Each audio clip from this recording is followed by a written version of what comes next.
لا إله إلا الله محمد رسول الله. بسم الله الرحمن الرحيم.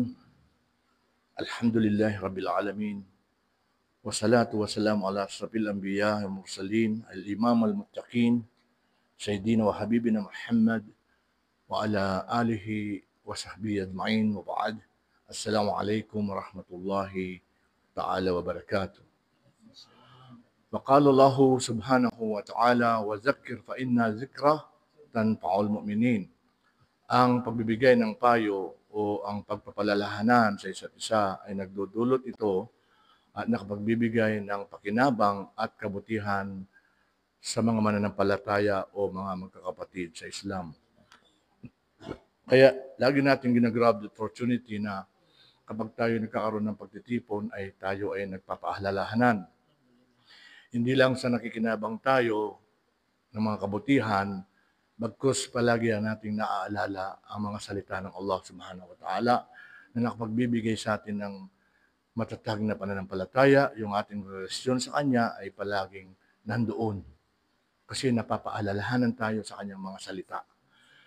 Kaya sinasamantala natin palagi na kapag tayo nagkakaroon ng ganitong pagtitipon ay nagbibigay tayo ng paalala sa isa't isa upang hindi tayo maligaw ng landas. Kaya alhamdulillah bilang paalala una sa aking sarili at sa ating lahat.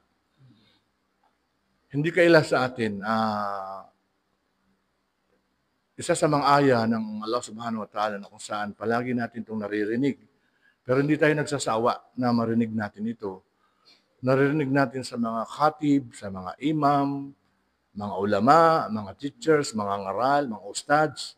Yung bersikulo na kung saan ay nasa loob ng Quran patungkol sa Ramadan. Katulad ng sinabi ng Allah subhanahu wa ta'ala, A'udhu billahi minash shaitanir rajim. Ya ayyuhalladhina amanu kutiba alaykumus siyamu kama kutiba alal ladina min qablikum la'allakum tattaqun. Ito yung palagi nating naririnig. Pero hindi tayo nagsasawa. Bakit? Kasi mananampalataya tayo. Di ba? Alhamdulillah. So anong ibig ipakahulugan nung aya ng sinabi ng Allah subhanahu wa ta'ala? Alam natin lahat ito, mapasa English, mapasa Tagalog. Sinabi ng Allah subhanahu wa ta'ala, o kayong mga naniniwala, o kayong mga sumasampalataya, o kayong mga nagsisampalataya, ang pag-aayuno ay tinagubilin, pinag-utos, inobliga sa inyo. Hindi lang sa inyo, sa mga taong nauna pa sa inyo. Upang kayo ay la'allakum tattaqun, magkaroon ng takwa. Palaging ito ang palaging nire-remind ng mga khatib, mga imam, yung pagkakaroon ng takwa. Kasi ito yung pinaka-essence kung bakit tayo pinag-utusan ng Allah na mag-ayuno. Katulad nung napaliwanag ng ating mahal na Sheikh sa tungkol sa siyam. Akala ng iba, ang siyam o inahalin tulad sa kahulugan na pag-ayuno o pagpapasting na ang kahulugan ay pagpipigil sa pagkain at ng inumin. Subalit ayon sa hadith ng Rasulullah sallallahu alaihi wasallam, hindi kailangan ng Allah subhanahu wa ta'ala ang pagpipigil mo ng pagkain at ng inumin. Bakit? Kung hindi mo rin pipigilan ang mga bagay na pagsasalita ng walang kakwentang-kwentang bagay. Hindi kailangan ng Allah ang pagpipigil mo ng pagkain at ng inumin kung hindi ka tumigil sa pagbabackbiting, sa pagsisinungaling, sa paninira ng kapwa. Walang inatupag kundi ikwento ang kapitbahay, ang ibang tao, ito ay mga kasalanan. Subhanallah. Ang pagbabackbiting ay mas matindi pa sa kasalanang pangangalunya. Mabuti pa ang pangangalunya kapag siya ay nanumbalik kay Allah at humingi ng tawad, nagtoba, patatawarin siya ng Allah. Ngunit ang nag-backbite, kung hindi ka pinatawad ng binakbite mo, hindi ka patatawarin ng Allah. Kaya umiwas tayo sa ganitong kasalanan. Subhanallah. masisira ang ating pag-aayuno. Hindi tayo magkakaroon ng takwa. Pumipigil tayo sa pagkain, sa inumin, kung ano pang mga pinipigilan natin. Natapos ang 30 months o 30 days of pag-fasting mo, natapos ang 1 month of Ramadan, hindi ka na ngayon nagkaroon ng takwa. Anong saysay ng ginawa mong pag-aayuno sa buwan ng Ramadan? Kung walang pagbabago sa iyo, paano ka magiging deserving na magdakila, maglulhati, magpuri sa the Day of Eid? Ang mga deserving na magdakila, maglulhati, magpuri, magpunyagi, magpakasaya ay sila yaong nakakuha ng takwa. Subhanallah. Kaya ingatan po natin ang ating pag-aayuno. Ilang araw na lang ang nalalabi, ilang araw na lang natitira. Be serious sa ating ginagawang pag-sisiyam. Huwag natin itong haluin ng iba.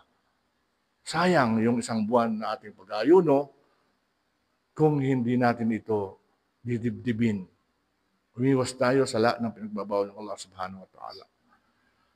At pag ikaw ay nakakuha ng takwa, anong pangako ng Allah subhanahu wa ta'ala? Anong sinabi ng Allah subhanahu wa ta'ala? Doon sa mga taong napabilang sa mga al-muttaqun.